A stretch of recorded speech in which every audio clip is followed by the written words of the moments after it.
At 1:17 in the morning, a woman's giggle echoed through a house that was not hers. "Relax," he whispered.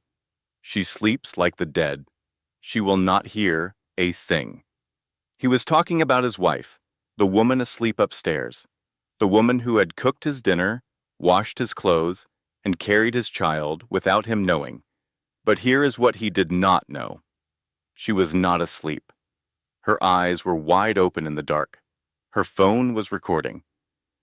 And the security cameras he never bothered to ask about were capturing every single step he took with his mistress through their home.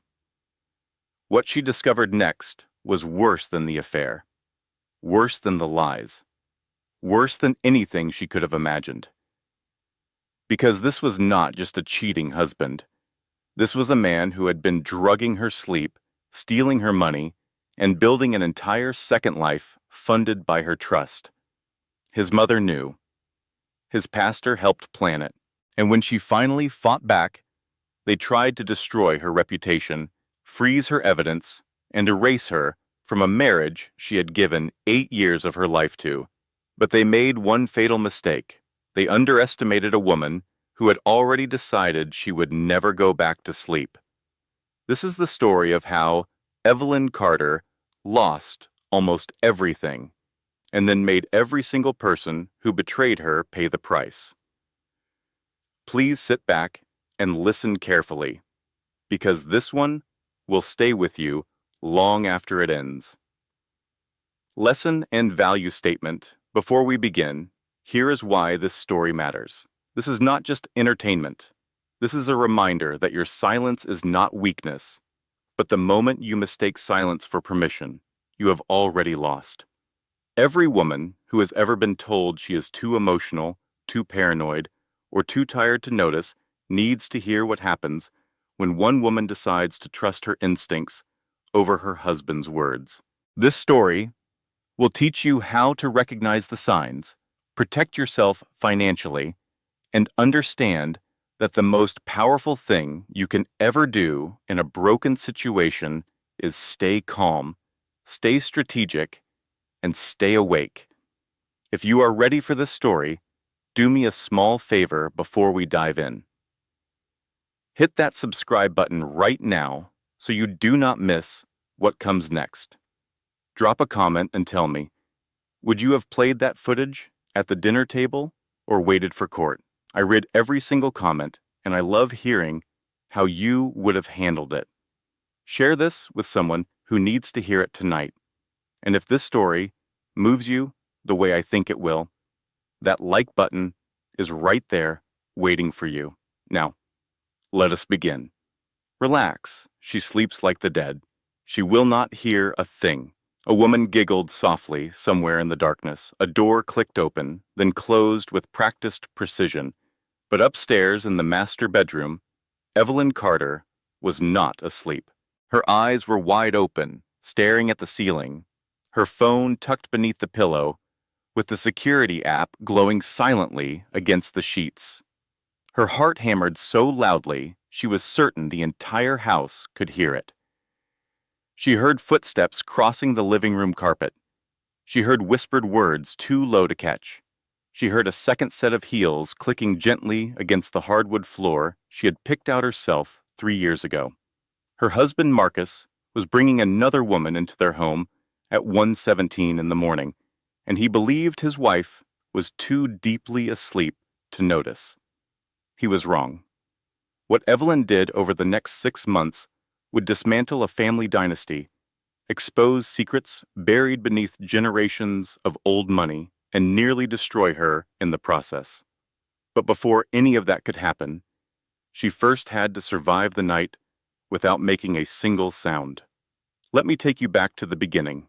8 months before that night, Evelyn Carter believed she was living the life most women envied.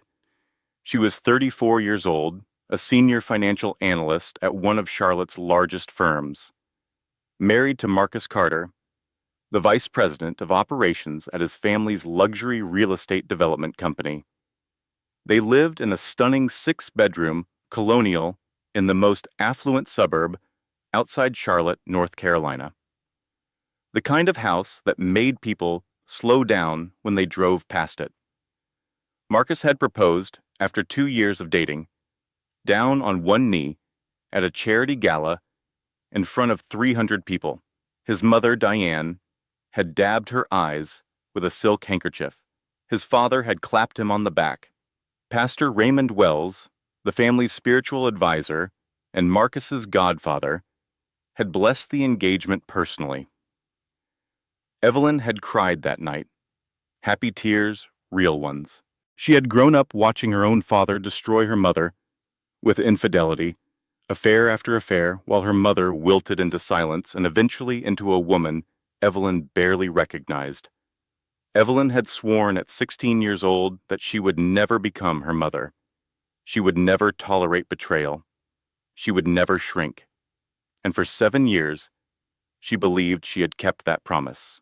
The Carter home was filled with evidence of a good marriage, framed photographs on the hallway wall, vacation pictures from Santorini, a Christmas card from last year showing them in matching sweaters, laughing at something off camera. Marcus brought her coffee in bed every Saturday morning. He held her hand at church. When colleagues asked how she managed to land such a perfect husband, Evelyn would smile and say she got lucky. But luck is a strange word. It implies randomness, something given without effort. And the truth was, Evelyn had worked hard to be the perfect wife. She cooked meals Marcus loved. She attended every company event on his arm. She befriended his mother even when Diane's compliments felt more like inspections. She kept their home beautiful, their social calendar full, and their appearance immaculate. What she did not do was look too closely at the cracks forming beneath the surface. It started with small things. Marcus began checking his phone under the dinner table, tilting the screen away with a reflex so smooth it seemed unconscious. He took calls in the garage instead of the living room. His cologne changed one Tuesday without explanation. When Evelyn asked about it, he shrugged. New brand. The old one was discontinued. She accepted that. She accepted a lot of things, because accepting was easier than questioning. And questioning meant confronting something she was not ready to face. Then came the receipt. Evelyn found it in the pocket of his blazer while sorting laundry. A restaurant she had never been to. A table for two. The date was a Thursday night, she remembered clearly because Marcus had told her he was working late on a deadline. She held the receipt for a long time, standing in the laundry room with the dryer humming behind her. Her fingers trembled slightly. At dinner that evening, she mentioned it casually. I found a receipt from Bellamy's in your jacket. Sounds fancy. Marcus did not miss a beat. Client dinner, he said, spearing a piece of chicken. You know how real estate people are. Everything has to be 5 stars. Evelyn nodded. She smiled. She moved the conversation along, but something in her stomach tightened, and it did not release. Pay attention to the half-second delays. When someone who used to reach for you starts hesitating, that hesitation is the answer. Your gut registers betrayal before your brain accepts it. Most people spend months or years arguing with their own instincts, telling themselves they are paranoid, insecure, crazy. They are not crazy, they are observant. And observation is the first step toward truth. 2 weeks after the receipt, Evelyn discovered she was pregnant. She sat on the bathroom floor at 6 in the morning, staring at the test, with tears streaming down her face. Not sad tears, joyful ones. The kind that come when something you have wanted quietly for years suddenly becomes real. 11 weeks. That was what the doctor confirmed the following Monday. Healthy so far? Everything looking good. Evelyn wanted to tell Marcus immediately. She wanted to see his face light up. She wanted to feel his arms around her. But then she thought about their 8th wedding anniversary coming up next month, and a better idea took shape. She would surprise him. She bought a tiny pair of baby shoes, white with yellow stars, and placed them in a gift box she hid at the back of her closet. She imagined the moment constantly, the box on the table, Marcus lifting the lid, his eyes going wide. Maybe tears, maybe laughter, maybe both. She held that image close to her chest like armor, not knowing that in 5 weeks it would shatter completely. Because while Evelyn was planning surprises and dreaming about nurseries, Marcus Carter was planning something else entirely. And the woman he was planning it with had already been inside their home more times than Evelyn could imagine. The signs multiplied like cracks in old paint, each one small enough to ignore individually, but together forming a picture Evelyn could no longer pretend she did not see. Marcus began showering at odd hours, not after the gym, not before bed, but at 1 a.m, water running long enough to fog the hallway mirror outside the bathroom. He slept with his phone face down on the nightstand, something he had never done in 7 years. If Evelyn walked into a room while he was texting, his thumb would swipe to the home screen with the speed of a reflex, rather than a conscious choice. That reflex was what unsettled her most. It was not the behavior of a man hiding one message. It was the muscle memory of a man who had been hiding things for a long time. One evening, she asked lightly, "New project at work keeping you up?" Marcus barely looked at her. "Just deadlines. You know how it is." She nodded, pretending to accept the answer. But deadlines did not explain the faint smile he wore while texting at 12:43 in the morning. Deadlines did not explain the cologne that appeared without context. Deadlines did not make a man change his phone passcode after 7 years of marriage. Evelyn did not confront him. She had learned from her mother's mistakes that confrontation without evidence gives a liar exactly what he needs: the chance to redirect, deny, and make the accuser feel guilty for asking. Instead, she observed. Patterns revealed more than accusations ever could. She checked their joint bank account one quiet afternoon while Marcus was at work. What she found made her chest tighten. Her online access had been downgraded. She could see transaction summaries, but could no longer download full statements or view individual charges in detail. The account settings showed that Marcus, as the primary holder, had adjusted her permissions. She mentioned it that evening while they washed dishes together, keeping her voice casual. "Hey, I tried to check our account today and it seems like my access changed. Can you fix that?" Marcus dried a plate slowly. "Yeah, the bank rolled out some security update. I will call them tomorrow." He never called. She never reminded him, but she noted it. When you notice your partner restricting your financial access, that is not a banking error. That is preparation. People do not limit what you can see unless there is something they need to hide.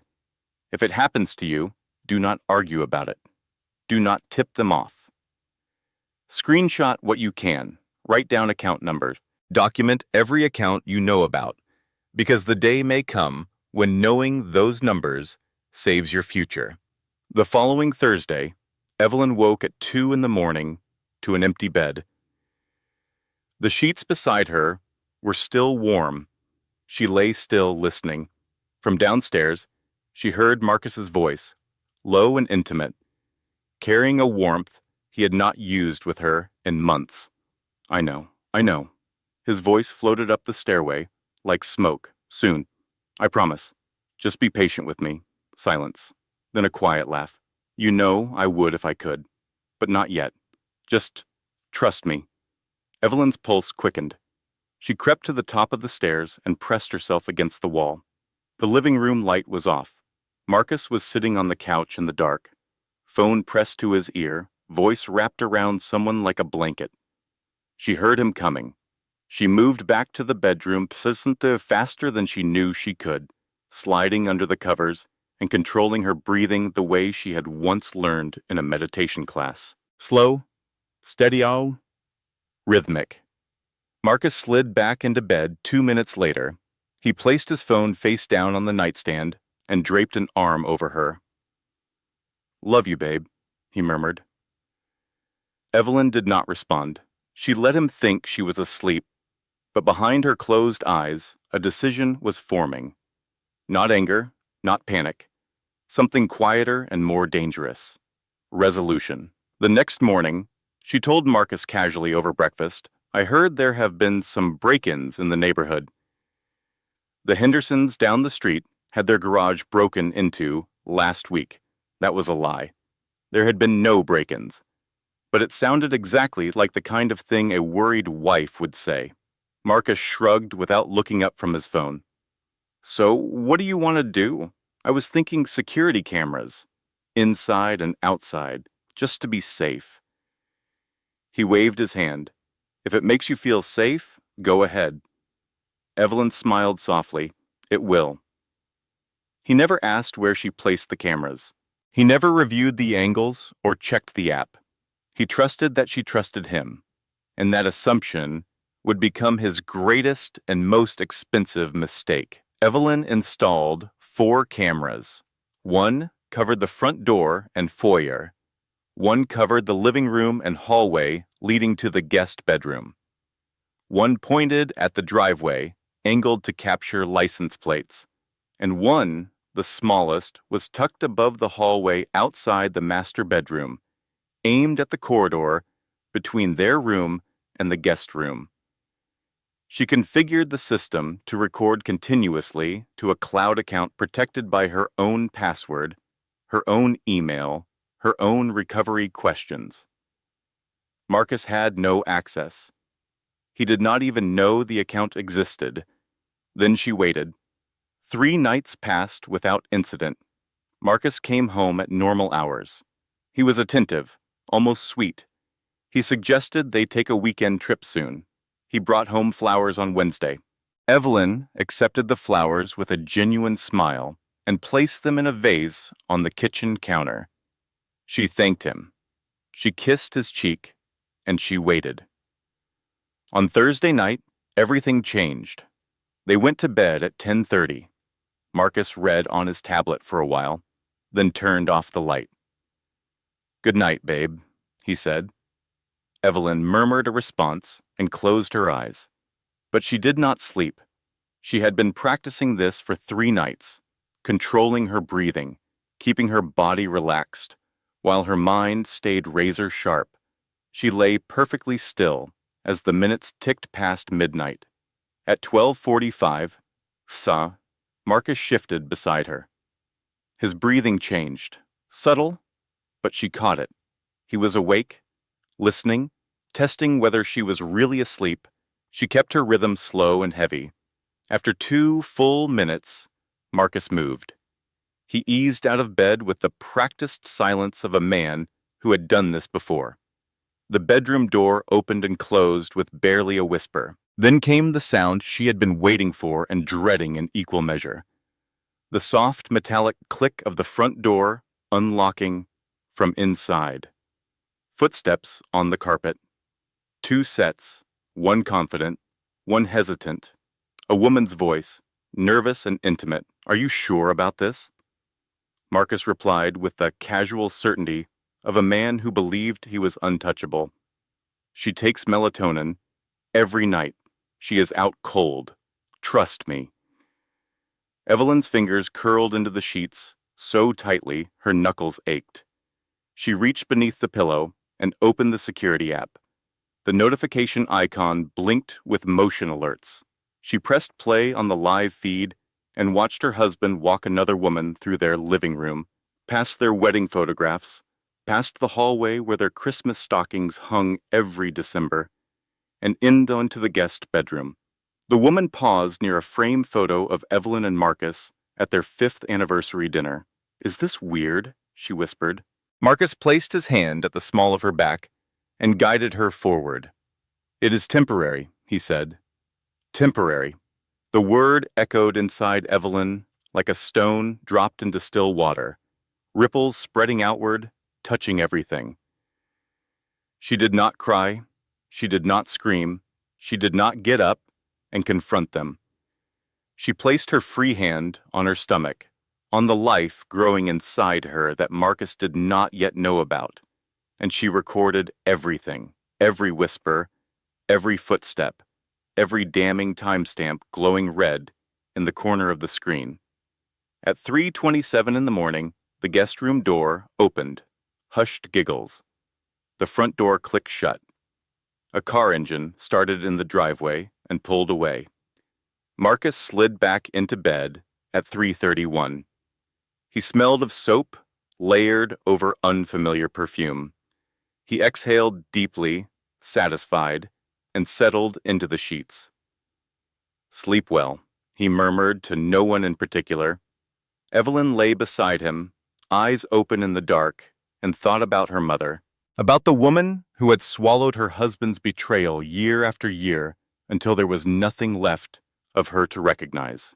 About the promise Evelyn had made at 16. I will never be her. The cameras were recording. The evidence was saved. And somewhere in the darkness, the woman Marcus Carter had married was more awake than she had ever been in her life. Morning came with cruel normalcy. Sunlight through the curtains.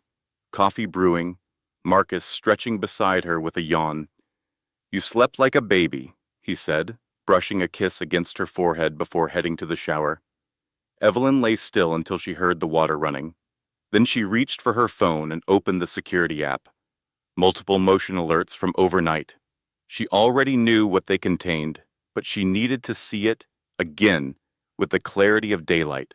The footage was sharp. Marcus unlocking the door, the woman stepping inside, her face clearly visible. Evelyn recognized her immediately. Leah Monroe, 29 years old. Marcus's executive assistant. Evelyn had met her twice at company events. Both times, Leah had been polite, almost deferential, complimenting Evelyn's dress, asking about her work, smiling sweetly while standing just a little too close to Marcus.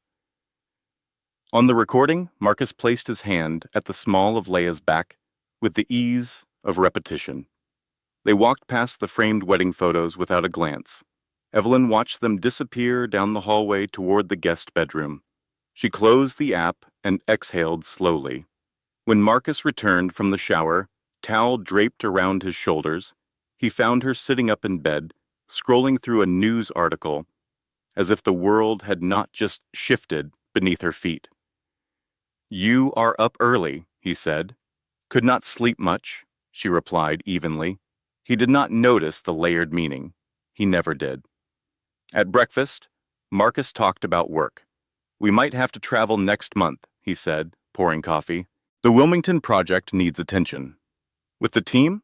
"Yeah, probably." She nodded. "That sounds important." He studied her face briefly, searching for suspicion. He found none because Evelyn had spent 7 years learning to make her face say exactly what Marcus needed to see. It was a skill she had never wanted to develop. But here she was. After he left for work, she returned to the footage. But this time, she did not just watch the previous night.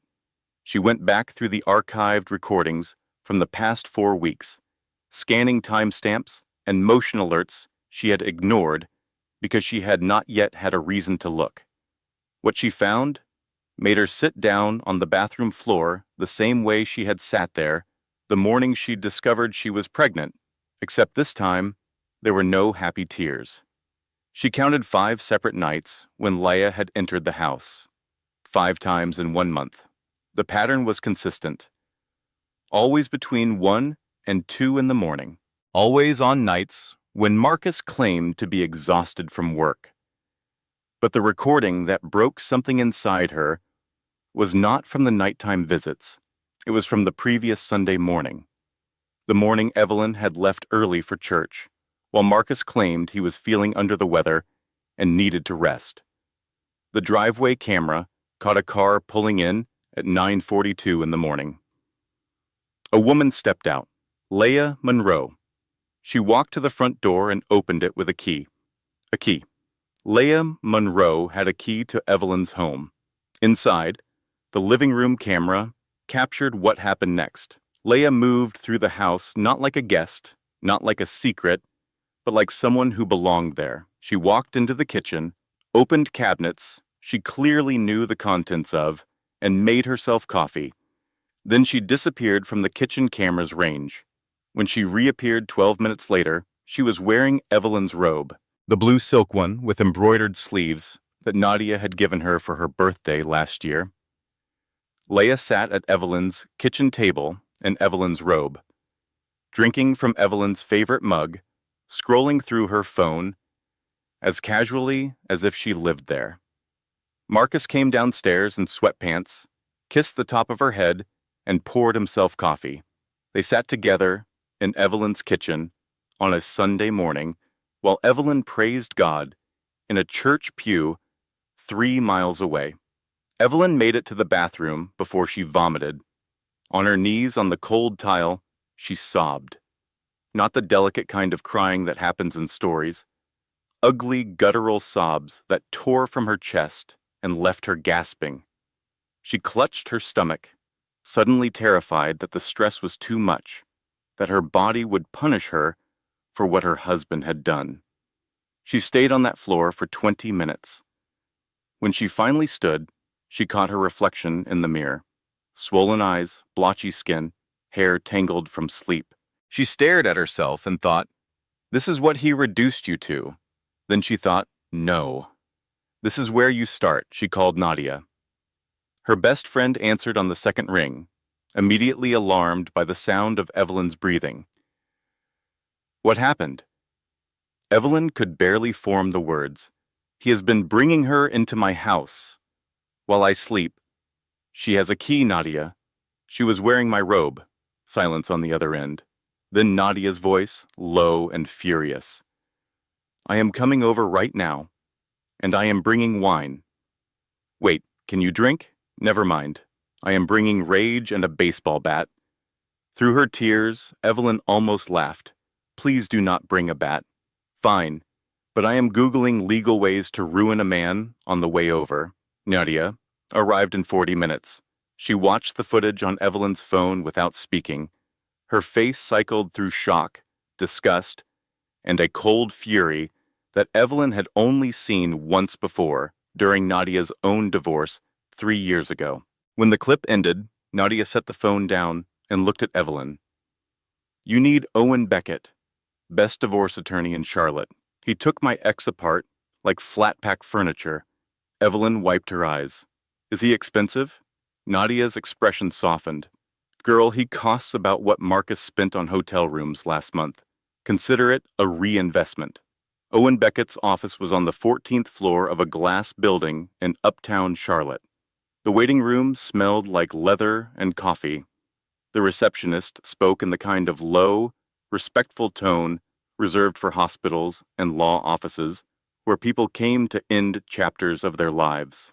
Evelyn sat in a chair near the window, watching the city below move with the indifference of a world that did not know her marriage was ending. Beside her, Nadia flipped through a magazine without reading it.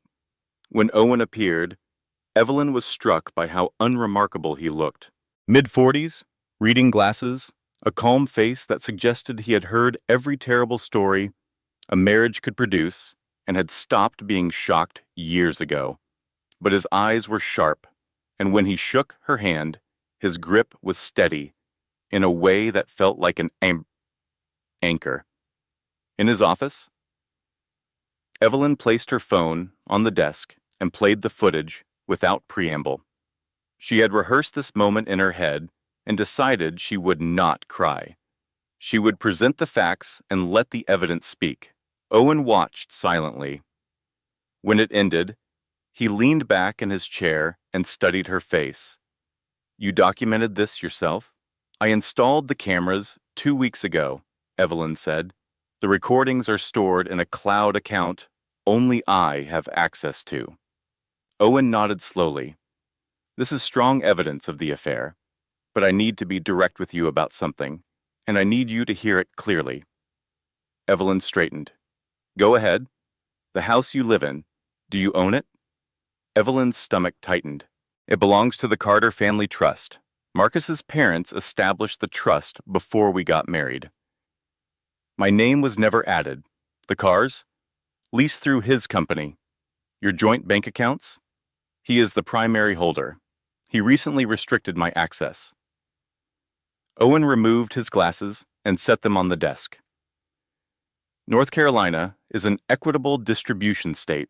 That means marital assets are divided fairly, but fairly does not mean equally. Without your name on the deed, the vehicles, or as a primary account holder, proving your share of marital assets becomes more complicated. His family has resources. They will use them. Evelyn felt the room tilt slightly. So he can cheat on me in my own home, and I could still lose everything. Not if we build the right case, Owen said. The footage proves the affair, and that matters. But what we really need is financial evidence. If he has been diverting marital funds, hiding assets, spending joint money on this relationship, that changes the equation entirely. Can you access his financial records, his personal computer? He keeps a laptop in his home office. It is password protected. He changed the code. Then we need another way in, Owen said. Legally. Evelyn sat with that word for a moment. Legally. It felt both like a protection and a limitation. She wanted to scream, to break something, to storm into Marcus's office and play the footage on every screen. But she understood, perhaps for the first time, that emotion without strategy was just noise. And noise was what men like Marcus knew how to handle. What she needed was something he could not handle. Structure. 2 weeks later, the opportunity presented itself. Marcus's company held its annual charity gala at the Ritz-Carlton downtown. As his wife, Evelyn was expected to attend. She would stand beside him, smile at donors, and play the role of the perfect partner, while the man beside her funded another woman's life, with money that should have been theirs. Nadia helped her prepare, not for the gala itself, but for what Evelyn planned to do during it. The strategy was simple.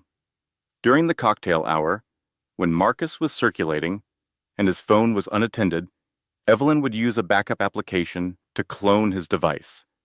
The app required 4 minutes of physical access, 4 minutes in a room full of people. Nadia was stationed in the parking lot, connected by earpiece. The gala was everything Evelyn expected. Crystal chandeliers, champagne towers, men in tuxedos, discussing property values while their wives discussed each other. Marcus was in his element, shaking hands, laughing loudly, introducing Evelyn to people with his arm around her waist, like a man displaying a prize. She smiled. She complimented. She played the part flawlessly.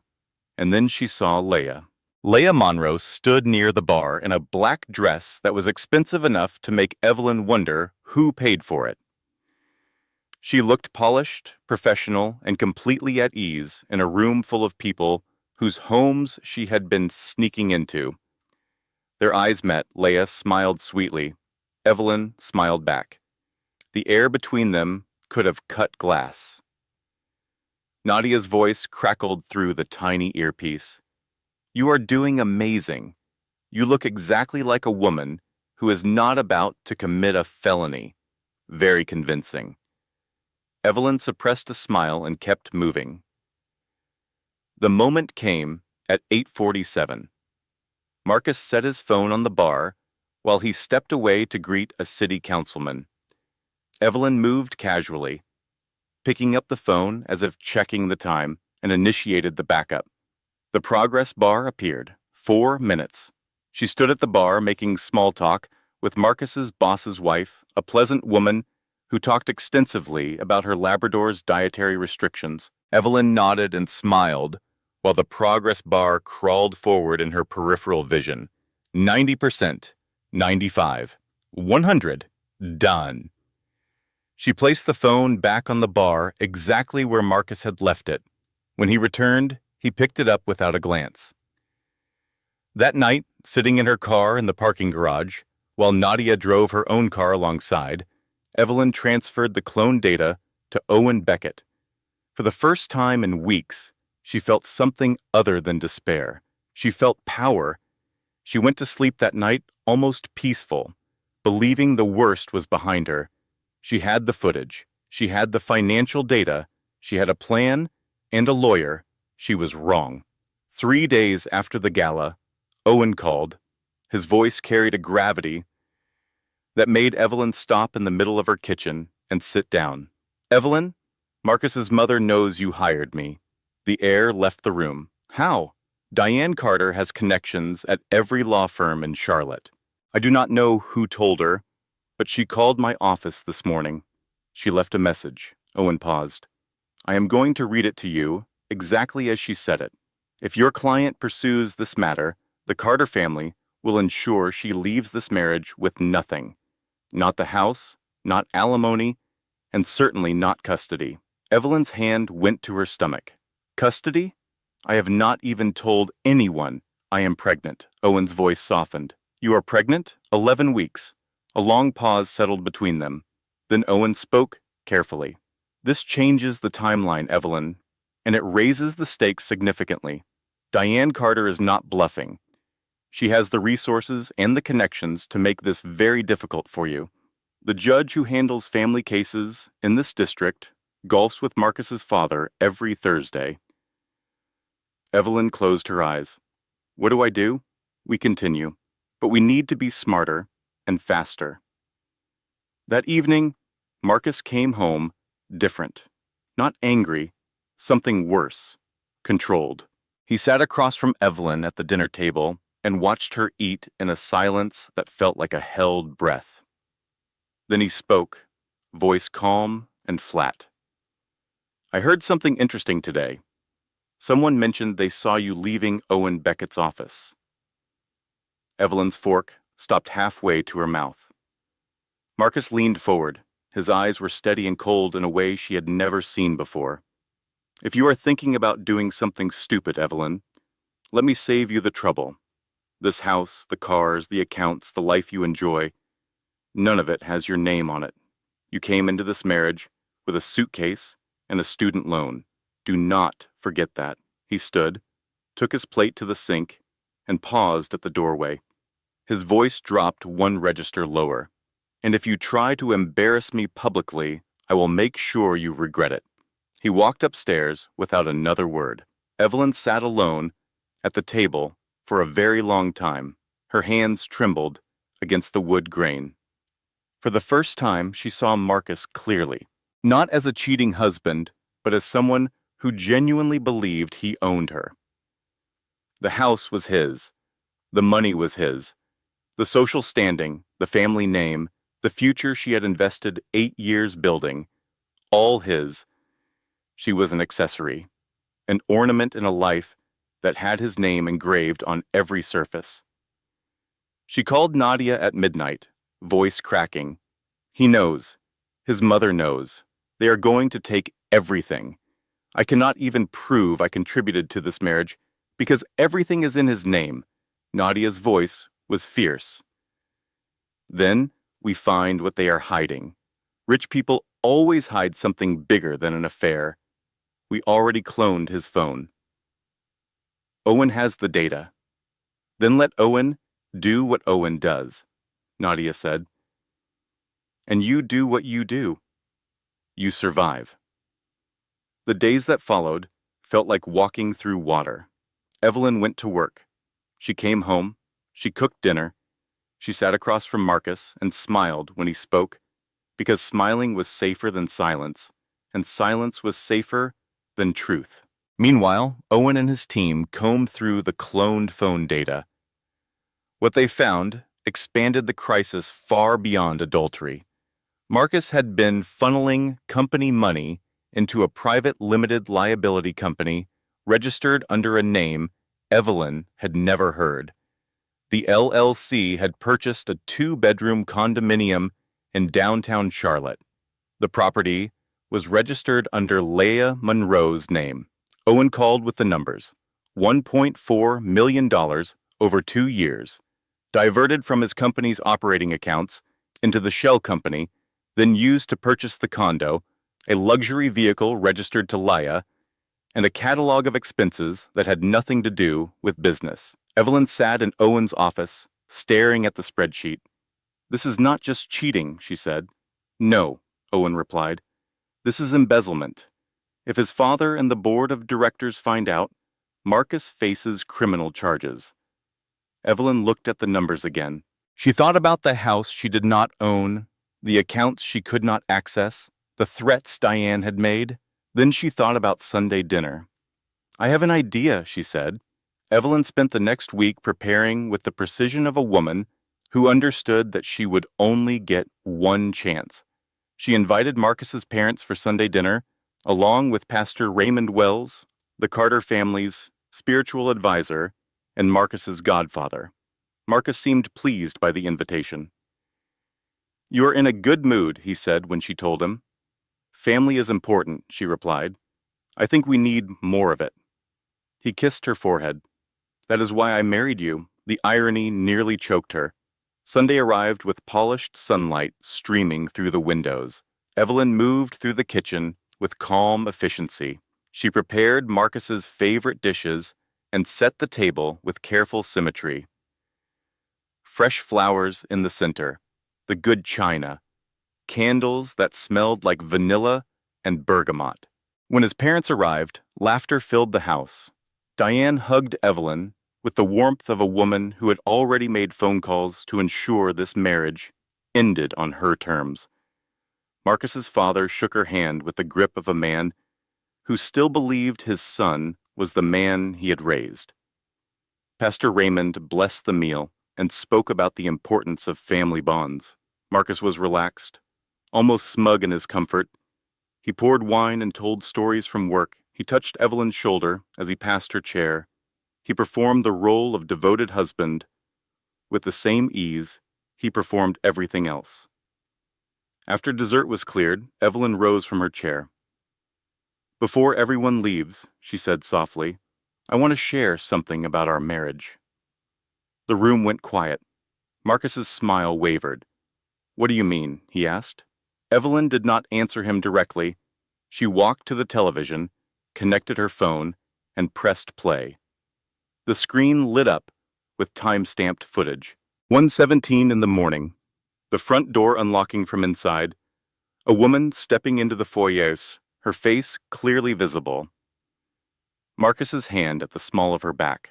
Relax. She sleeps like the dead. Gasps swept through the room. Marcus stood abruptly, face draining of color. Turn that off, he demanded. Evelyn's voice was steady. Number? The footage continued. Whispered words.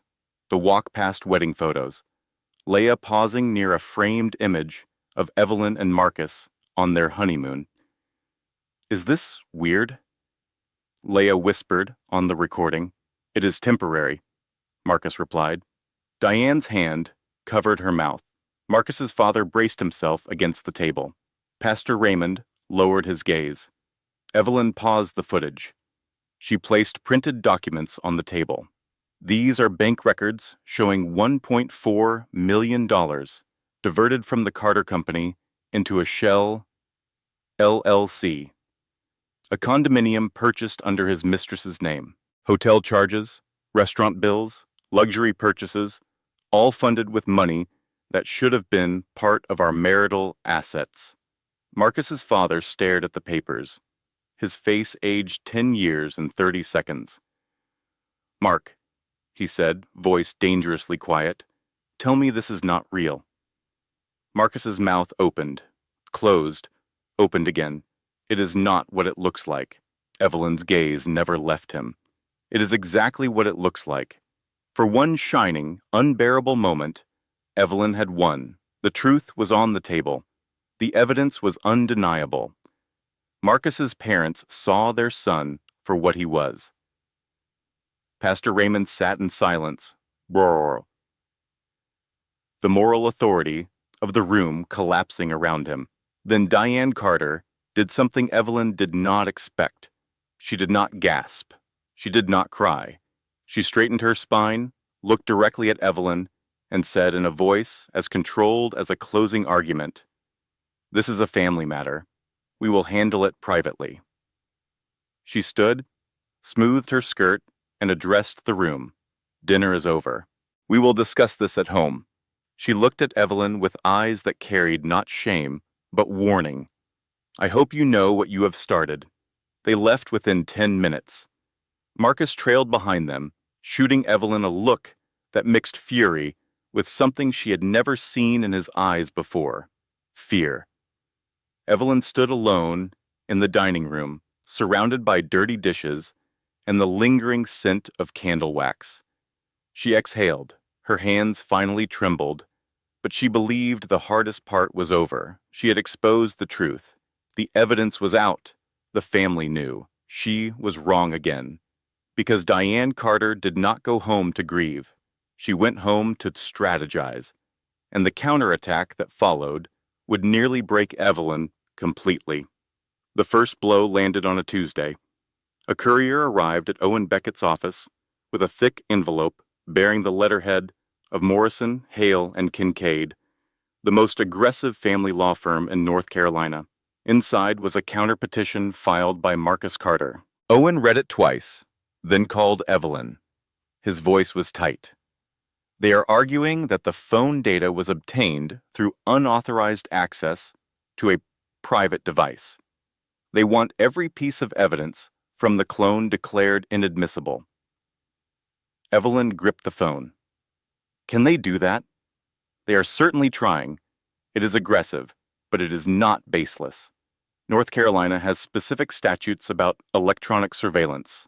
The security cameras in your home are likely protected because you installed them in a property where you reside. But the phone clone is more complicated. We will fight it. But the judge has issued a temporary order. All evidence from the clone device is frozen pending review. Evelyn closed her eyes. The financial records, the shell company, the 1.4 million, all frozen, Owen confirmed. We cannot use any of it until the court rules.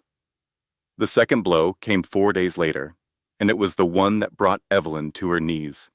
She had been under extraordinary stress, not eating consistently, sleeping poorly, running on adrenaline and fear.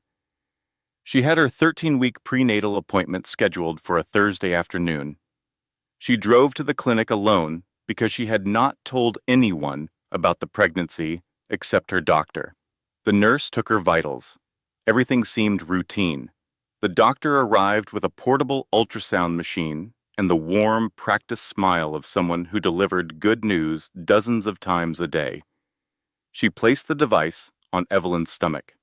"Let us hear that heartbeat," she said. Evelyn watched the screen. The doctor moved the device slowly, pressing gently, adjusting the angle. Her smile faded. She pressed again, adjusted. "Let me get a better image," the doctor said, voice carefully neutral. A technician was called. A full ultrasound was performed. The technician left the room without speaking. The doctor returned with a different expression, one Evelyn would remember for the rest of her life. "I am so sorry, Evelyn. There is no heartbeat." The words did not register at first. Evelyn stared at the screen where a tiny form floated in gray silence. Her hand moved to her stomach. "But everything was fine 2 weeks ago," the doctor explained gently. Sometimes these things happen without a clear cause. Sometimes stress is a contributing factor. Evelyn heard the words, but they arrived muffled, as if traveling through deep water. She drove to the hospital parking lot and sat in her car for 2 hours. She could not drive. She could not call anyone. She sat with her hands pressed against her stomach, against the space where a future had been growing, and she cried until her body had nothing left. When she finally lifted her phone, she called Nadia. Her voice was barely a whisper. "I lost the baby." The silence on the other end lasted 3 full seconds. Then Nadia's voice, thick with tears. "I am coming. Do not move. I am coming right now." Nadia drove Evelyn home, helped her into bed, and sat beside her in the dark. Neither of them spoke for a long time. There are moments where words are not just inadequate, but insulting, and this was one of them. Evelyn stared at the ceiling and thought about the tiny white shoes with yellow stars hidden in her closet, the ones she had planned to give Marcus for their anniversary. She wondered if grief could actually kill a person, or if it just made living feel identical to dying. The third blow arrived while she was still bleeding from the second. Diane Carter, with the ruthless efficiency of a woman protecting a family empire, began dismantling Evelyn's reputation. Through the social networks that old money in Charlotte had cultivated for generations, whispers began circulating. Evelyn Carter is unstable.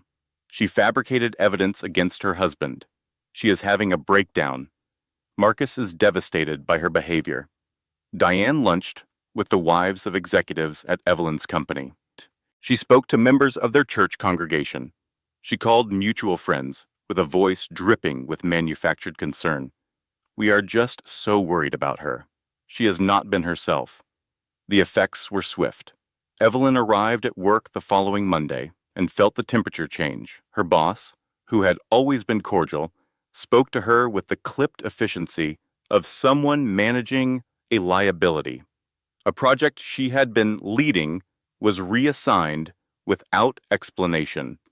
A colleague who usually invited her to lunch walked past her desk without eye contact.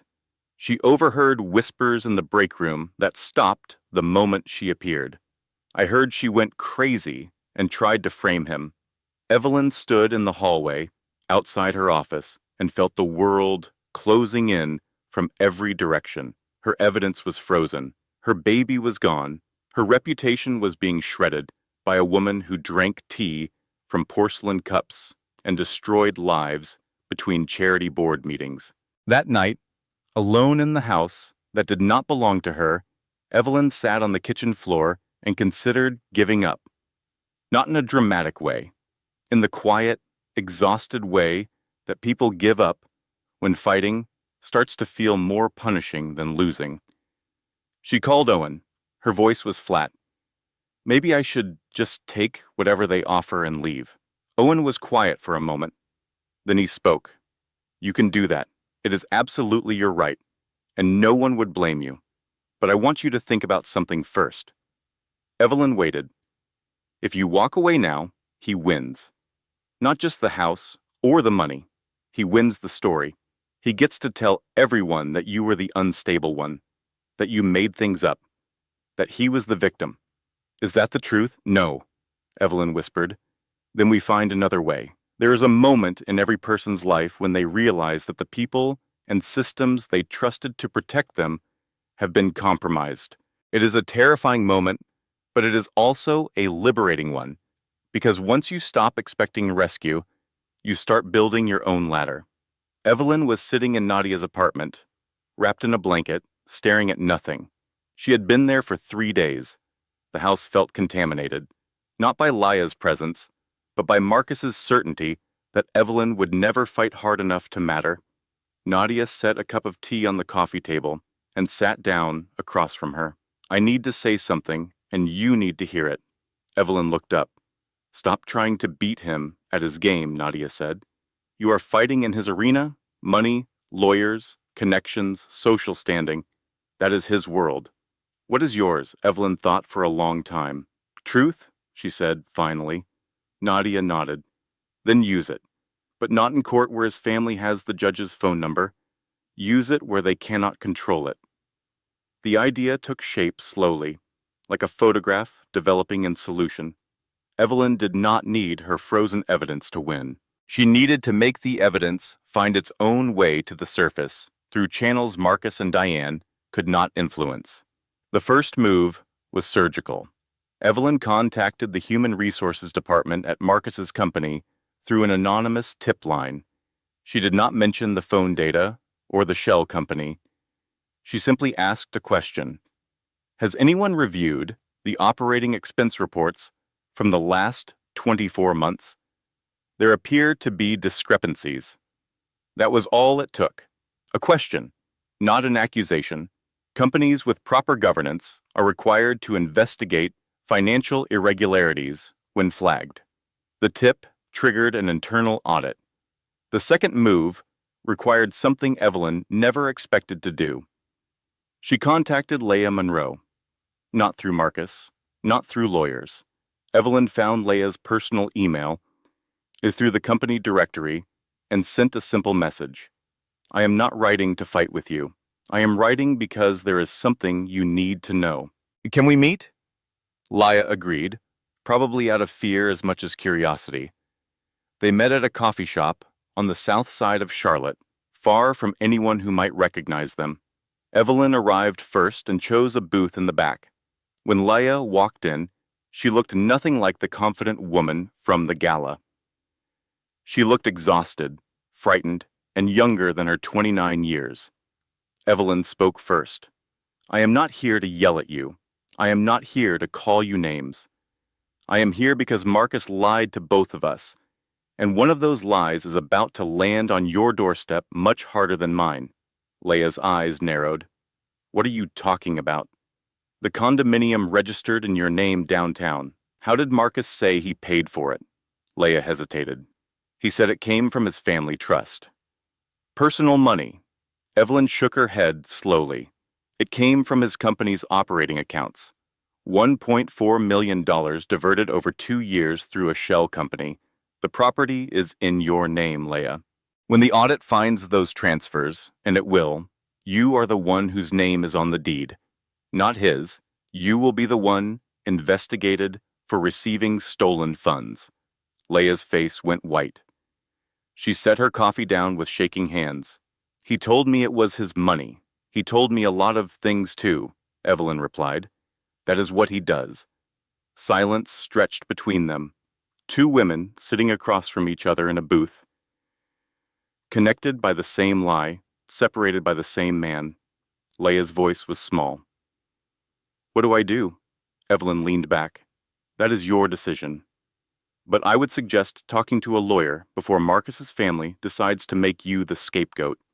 She stood, placed money on the table for both their coffees, and walked out.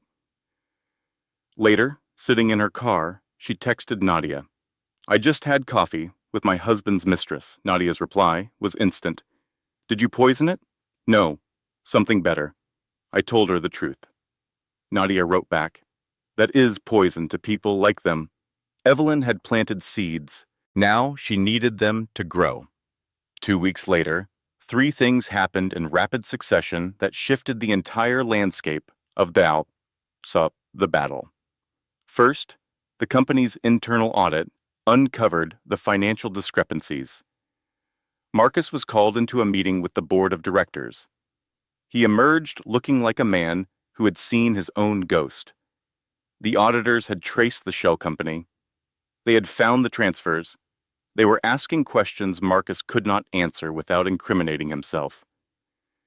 Second, Leia Monroe, facing potential criminal liability, and armed with the truth Evelyn had given her, made the most consequential decision of the entire story. She walked into Owen Beckett's office with a USB drive. On that drive were emails, hundreds of them. Correspondence between Leia and Marcus spanning 18 months. Emails where Marcus explicitly discussed hiding money, manipulating accounts, planning how to structure the condo purchase to avoid detection, and most damningly, his strategy for keeping Evelyn contained if she ever tried to leave. Owen called Evelyn with controlled excitement. Leia Monroe just handed us everything, and none of it came from your phone clone. This is her evidence, voluntarily provided. The frozen order does not apply. Evelyn sank into a chair. She flipped. Self-preservation is a powerful motivator, Owen said. She would rather be a witness than a defendant. But the third discovery was the one that changed Evelyn fundamentally. Among Leia's emails was a thread between Marcus and Pastor Raymond Wells, the family's trusted spiritual advisor, the man who had blessed their engagement, who led their church, who sat at their Sunday dinner table and spoke about the sanctity of family bonds. Pastor Raymond had been advising Marcus throughout the affair, not counseling him to stop, advising him on how to manage it. One email read, She takes melatonin at night. Increase the dosage gradually. She will sleep heavier and be less likely to notice irregularities in your schedule. I recommend the brand you can add to tea. Tasteless. Another read. If she becomes suspicious, suggest couples therapy. I know a therapist, Dr. Whitfield. She is a close friend of your mother and will steer the sessions toward Evelyn's anxiety rather than your behavior. This establishes a record of instability that will be useful later. And another. If confrontation becomes unavoidable, use the following framework. Express remorse, but redirect the conversation toward her emotional state. Women who feel heard are less likely to act. Evelyn read the emails 3 times. Each time the words became sharper, more focused, more horrifying.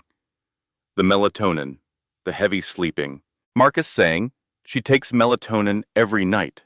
She is out cold, as if it were a biological fact, rather than something he had engineered. She looked at Owen. He drugged my sleep? Owen's face was grim. He made sure you were sedated enough not to wake up. Based on your medical records from the hospital, your blood work showed elevated melatonin levels that your prescribing doctor did not account for. This is potentially criminal. Evelyn's voice, when it came, did not shake. It was quiet, cold, and final. File everything. The collapse of Marcus Carter's world did not happen with a dramatic courtroom scene. It happened the way most powerful structures fail, from the inside out, one supporting beam at a time. The company's audit confirmed the embezzlement. $1.4 million in diverted funds, traced through the Shell LLC to the downtown condominium, the luxury vehicle registered to Leia, and a constellation of personal expenses disguised as business costs. The board of directors suspended Marcus immediately. His father, who had built the company over 30 years, was forced to recuse himself from the investigation because of the family connection. Marcus Carter walked out of his own company carrying a banker's box of personal items, watched by employees who 2 months earlier had called him Sir. Owen filed the amended divorce petition with the weight of a legal sledgehammer. The new filing included Leia's voluntarily provided emails, the company's audit findings, and medical records from Evelyn's hospital visit showing melatonin levels inconsistent with her prescription. The evidence was devastating, and none of it fell under the frozen order that Marcus's lawyers had fought so hard to obtain. The frozen order, in fact, became irrelevant. The judge reviewed the new evidence and quietly dissolved it. Marcus's legal strategy of suppressing the phone clone data had worked, but it no longer mattered. The truth had found another path. When powerful people try to block one door, they never expect you to build a window. Diane Carter had spent decades controlling narratives through social connections and whispered campaigns. She understood reputation. She understood leverage. What she did not understand was what happens when the person you are trying to silence stops caring about your approval. Evelyn had stopped caring. The district attorney's office opened an investigation into the embezzlement. Marcus was arrested at his home, the home his family trust owned, on a Thursday morning. He was charged with embezzlement, misappropriation of corporate funds, and 2 counts of fraud. The local news covered the arrest. Camera, crews, microphones. Marcus Carter, golden boy of Charlotte real estate, walking to a police car in handcuffs. The Carter name, the thing Diane had protected above her son's marriage, above Evelyn's dignity, above the truth itself, was destroyed. Not by Evelyn's hand, but by Marcus's own greed. Pastor Raymond Wells was not arrested, but his role did not remain hidden. When the emails became part of the legal record, church members who had trusted him for years read his words and recoiled. The man who had preached about honesty from the pulpit had been coaching a husband on how to sedate his wife and manipulate therapy sessions.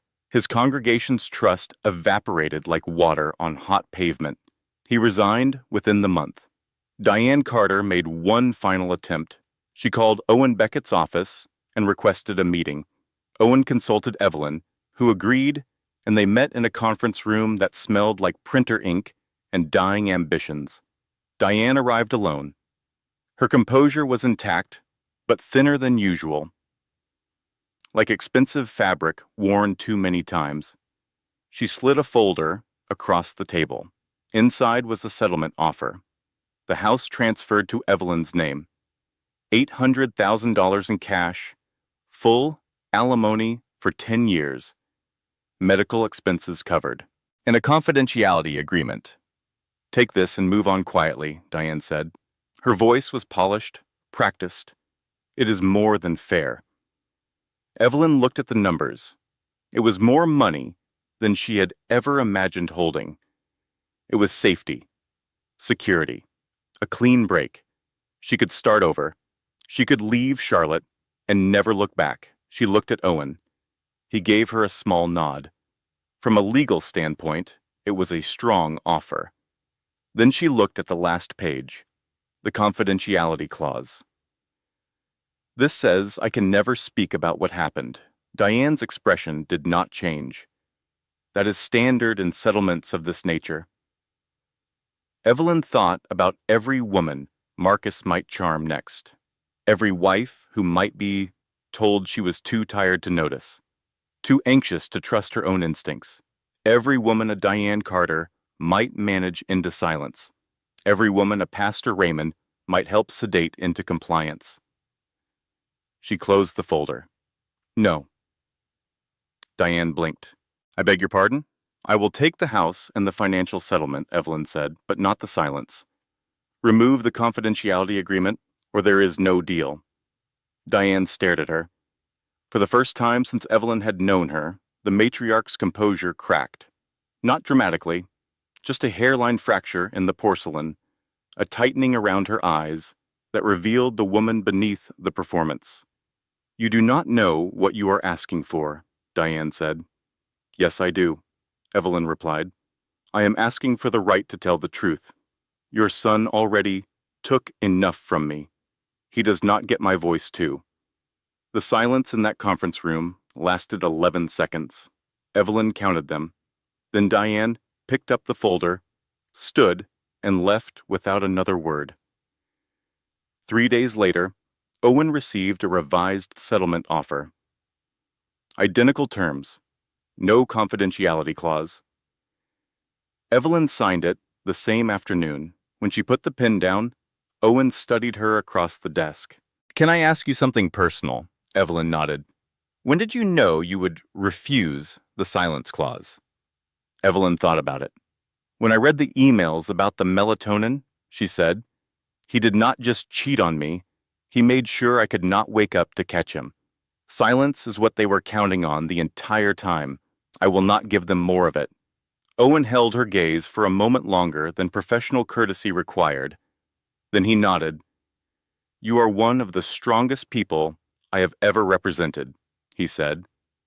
Evelyn almost smiled. "I did not feel strong," she admitted. "I felt terrified every single day." "That is what strength actually looks like," Owen replied. "Terrified and moving forward anyway." 6 months later, Evelyn Carter has stood in the doorway of what was now, legally and irrevocably, her home. The deed bore her name. The mortgage had been refinanced. The locks had been changed. New curtains hung in the living room, a warm amber that caught the late afternoon light in a way that made the room glow. She had repainted the guest bedroom. It was a reading room now. Bookshelves lined 2 walls. A deep armchair sat by the window with a reading lamp that Nadia had given her as a housewarming gift. The bed was gone. The door no longer locked from inside.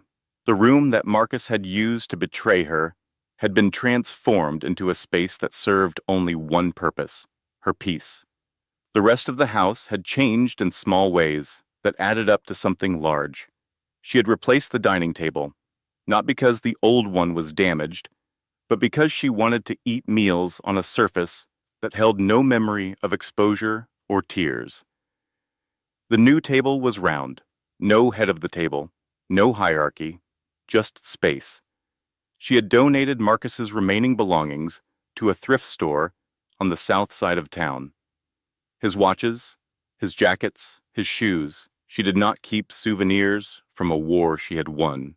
She simply let them go and noticed that the closet felt larger without them. On a Saturday evening in early autumn, Nadia came over for dinner. They cooked together in the kitchen, Nadia handling the pasta while Evelyn prepared a salad with the slow, deliberate movements of someone who had relearned how to enjoy simple things. They ate at the round table.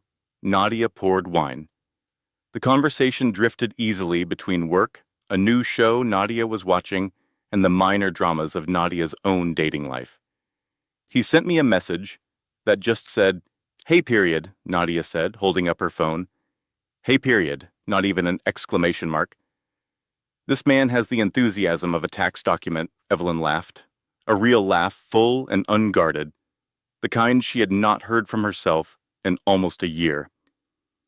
After a moment, Nadia set her glass down and looked at Evelyn with the quiet directness that only a best friend of 12 years could manage. "You know what the best part of all this is?" Evelyn tilted her head. "What?" "He told Laia you sleep like the dead, but you were the most awake person in that house." Evelyn smiled, not the performative smile she had worn at galas and dinner parties, a real one. They cleared the dishes together and sat on the porch as the evening cooled. The street was quiet. A neighbor's sprinkler clicked rhythmically. Somewhere down the block, children were arguing about whose turn it was on the bicycle. "Can I ask you something?" Nadia said. "Go ahead. Do you think about the baby?" Evelyn was quiet for a long time. The question did not surprise her. It was the question she asked herself every morning when she woke up and every night before she fell asleep. "Every day," she said. "I think about who they would have been, what they would have looked like, whether they would have had his eyes or mine." Nadia's hand found hers on the armrest. "And I think about the fact that I never got to tell Marcus," Evelyn continued. "He still does not know. Part of me wanted to use it. To stand up at that dinner table and say I was pregnant and the stress of your betrayal killed our child. Part of me wanted to weaponize it." "Why did you not?" "Because that baby was mine," Evelyn said. "The only part of this story that was entirely mine. And I would not let it become a negotiating tactic or a headline or a piece of evidence in a folder. Some grief is too sacred to be useful." Nadia wiped her eyes and said nothing for a while. Then she squeezed Evelyn's hand and whispered, "I am so proud of you." Evelyn leaned back in her chair and watched the streetlights come on one by one. She did not need the words, but she was glad to hear them.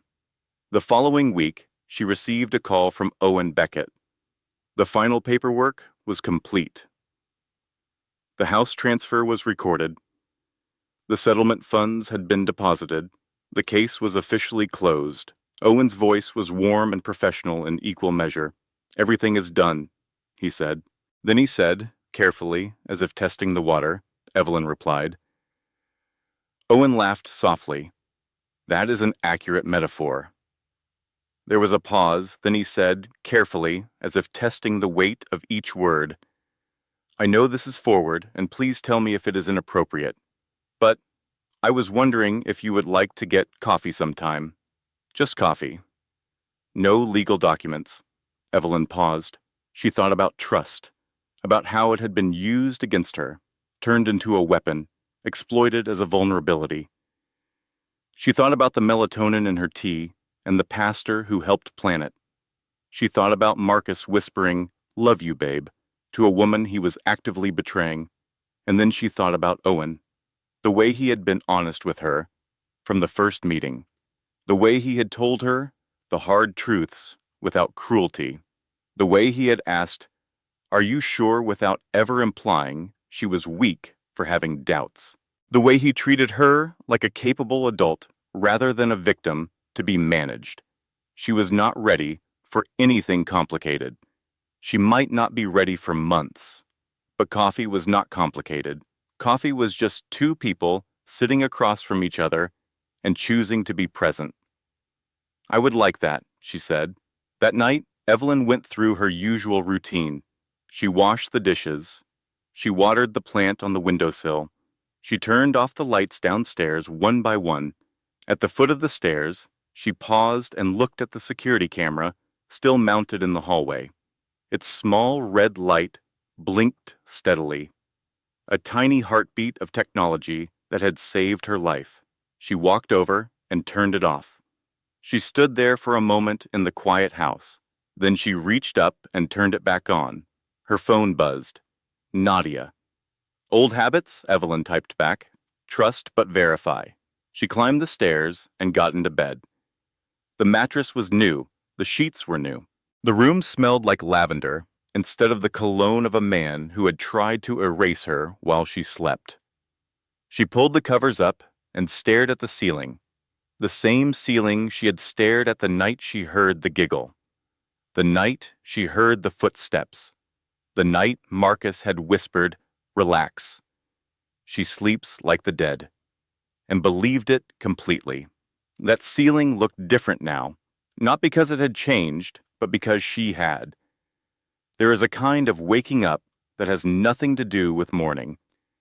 It is the moment you stop accepting a version of your life that requires you to be unconscious. It is the moment you choose your own discomfort over someone else's convenient lie. It is the moment you realize that the person most responsible for your safety is you, and that realization, while terrifying, is also the beginning of everything. Marcus Carter thought his wife was asleep. He thought she was safe to betray, safe to sedate, safe to ignore. He thought his money, his mother, and his pastor would protect him from consequences forever. He thought he had built a system so airtight that the truth could never get in. He was wrong about all of it. But his biggest mistake was not the affair.